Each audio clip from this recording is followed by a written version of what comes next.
is my angel. No one else is next to the heart-shaped box. Did you know that Nirvana's third studio album, In Utero, almost had a completely different title? Or why producer Steve Albini insists that he take 0% of the album's royalty sales? Why did Kurt agree to change a song title to satisfy major retail stores when he was always so against the corporate music industry?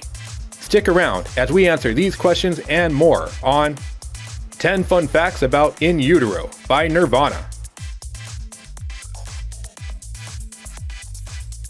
Number 1. First take.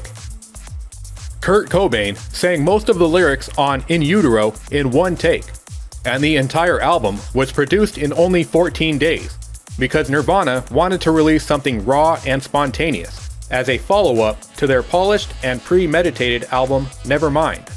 The band also elected to work with producer Steve Albini, because Cobain was a fan of the primitive sound on Albini-produced albums such as Surfer Rosa by the Pixies or Pod by the Breeders. As Albini himself explains, the bulk of the record Kurt sang in one sitting.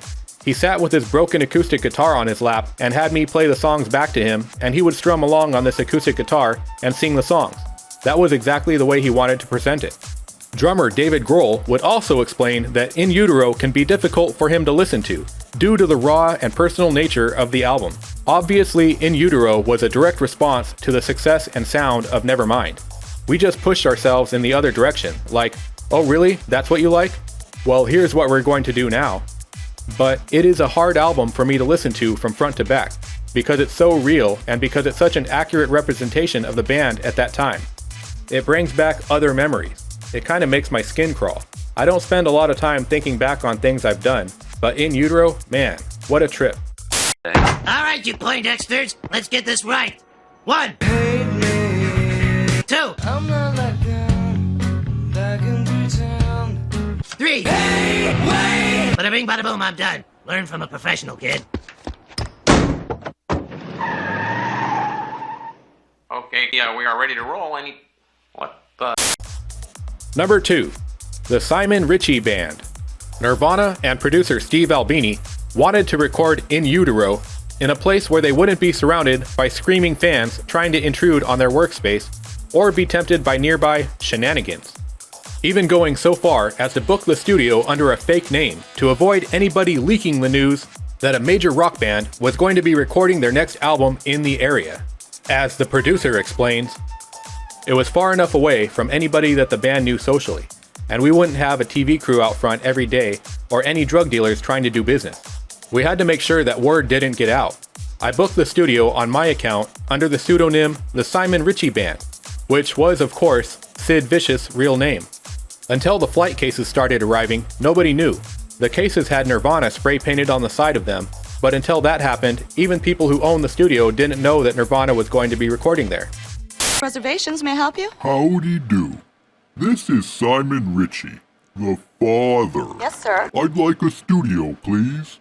In the middle of nowhere, with no drug dealers. And one of those little refrigerators you have to open with a key. Yes, sir. You'll need a major credit card upon check-in. Credit card? You got it. Thank you. Enjoy your stay. Number 3. 0%. Producer Steve Albini refused to take a percentage of the album royalties, electing to work only for a flat fee. Okay, so that fee was $100,000, which is no small amount to an average person, but considering that the album would go on to sell well over 15 million copies, $100K is chump change compared to what he could have collected even with a mere 1% cut.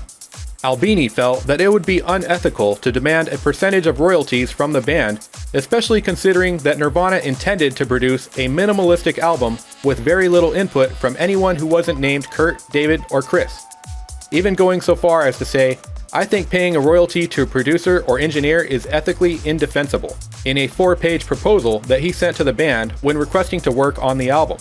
As Steve himself told Spin magazine, all of the people that were carping at the band from the outside about what a mistake they'd made with this record, that pretty accurately represented what they wanted to do with their music. All of those people. Parasites. They weren't involved in making the record. They want somehow or another to claim authorship of this creative output of these other people who are actually doing the heavy lifting for their career. I can't have any respect for somebody like that, who's not involved in the creative process, but then decides that they want to snipe at it from the outside and manipulate people into doing things to suit them. Fuck every one of those people. I want you to do me a favor. You see that lady? She's very important to me, okay? Okay. So, I want you to take extra special care of her. You know what I'm talking about here? I can't accept that. But I'll tell you what I can do. I can take extra special care of that young lady over there for nothing. Okay, I appreciate that. Have a nice afternoon. Well, sir, could I trouble you for a glass of warm milk? It helps put me to sleep. You could trouble me for a warm glass of... Check out the name tag. Number 4. Kurt the Fanboy. Have you ever loved an artist so much that you saved a treasured memento of theirs, like a guitar pick, or a set list from a concert, or an autographed poster, for years and years and years? Well, Kurt Cobain did, and he brought his treasured memento to the studio one day to share with In Utero producer Steve Albini. As Steve explains, when my band Big Black did a farewell tour years before the In Utero sessions, the final show was in some industrial space in Seattle. It was in a weird building with a makeshift stage. It was a cool gig, and at the end we smashed up all of our gear. I distinctly recall some kid asking me if he could take a piece of my guitar off the stage, and me saying, "Go ahead, it's garbage now."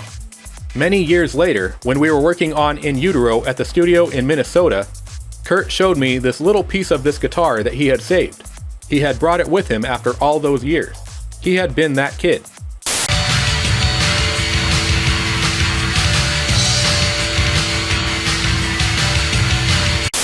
Number 5. Scentless Apprentice. Have you ever met a man who had no scent? Well, meet Jean-Baptiste Grenouille, the main character of Patrick Susskind's Perfume, a novel that Kurt Cobain enjoyed so much that he wrote a song about it. The book centers on a strange figure, an odorless man, who serves as a perfumer's assistant and has a sadistic hobby of killing virgins in order to steal their scent. And suddenly the following lyrics make a little bit more sense. His smell smelled like no other. He was born scentless and senseless. He was born a scentless apprentice.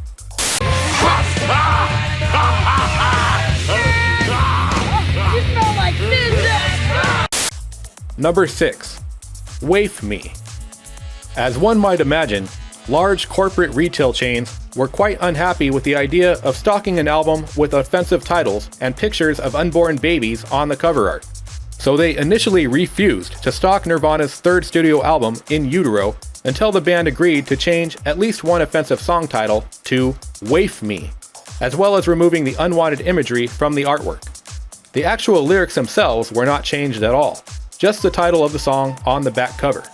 Now one might think that a band like Nirvana, who spent much of their short but explosive career blasting corporate rock and corporate media, would give a big middle finger salute to such companies and refuse to comply with their demands for censorship. However, Kurt decided to let this one slide because large chains such as Walmart or Kmart were the only places that he could purchase music as a kid. He didn't want to deprive other kids like himself from being able to pick up a Nirvana album. Number 7. Unwilling Role Model. It's no secret that Nirvana singer Kurt Cobain was uncomfortable with the level of fame that Nirvana had reached. However, the moody singer did have moments of gratitude regarding the impact his music had on the younger generation. As he told Spin in 1993, "I really miss being able to blend in with people. It's just been lately that I could even handle being recognized. One guy came up, smacked me on the back, and said, 'Hey man, you got a good thing going. Just get rid of your pissy attitude. Get off the drugs and just go for it, man.'" There were these, 10-year-old kids at a Butthole Surfers concert. They had green hair, they were skater punks who had made their own t-shirts with their favorite bands written on them. I could tell we had some kind of impact on them, and so had punk rock, because they didn't want autographs. They just wanted to shake our hands and say thanks. I get a thrill meeting kids who are into alternative music. To be that advanced at that age makes me so envious. I'm a surfer! Look, Daddy! I'm not like them, back in town. Number 8, burp. Forgot about Smear. Legendary guitarist Pat Smear has had a storied and bittersweet career. He was a member of LA hardcore punk act The Germs until singer Darby Crash passed away at the young age of 22. Then he joined Nirvana during the In Utero era, just in time to witness the downward spiral of Kurt Cobain, who would pass away at the age of 27. He would also be a member of Foo Fighters at the time of drummer Taylor Hawkins' passing.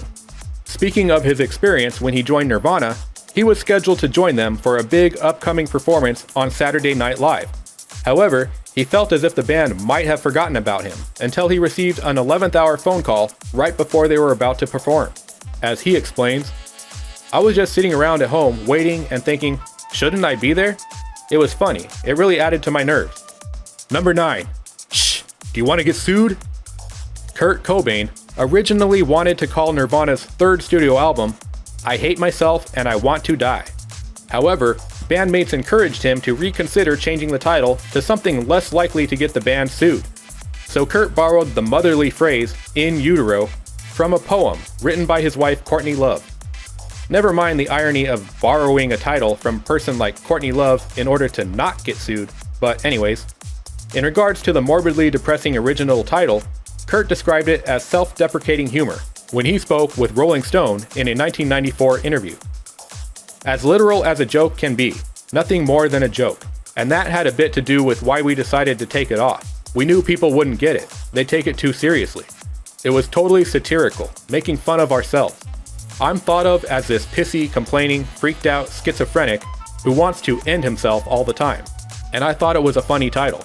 I wanted it to be the title of the album for a long time, but I knew the majority of the people wouldn't understand it. That pretty much defines our band. It's both these contradictions. It's satirical and it's serious at the same time. Don't worry.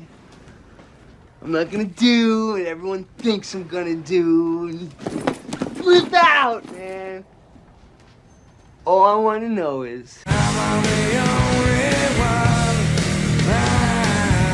Number 10. See the Angel.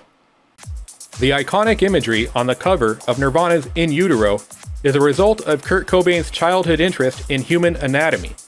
Ancient rock legend says that the young singer once received a Visible Man anatomical model kit. As an adult, this fixation drove Kurt to scour a Minneapolis medical store in search of a transparent anatomical mannequin, known as TAM for short, a human-sized and anatomically correct model of a female human body, which Kurt decided to add angel wings to. Many more medical props that Kurt discovered at the medical store would also be used in the collage photograph on the back of the album cover. As Kurt told Much Music in 1993, "I guess I secretly want to be a doctor or something. I've always liked anatomy, and since I've become a big rock star and made a bunch of money, I found this place in the Mall of America in Minneapolis that sells nothing but medical stuff. It was like a dream come true." Here's the angel, see the angel, it's my angel, no one else is next to the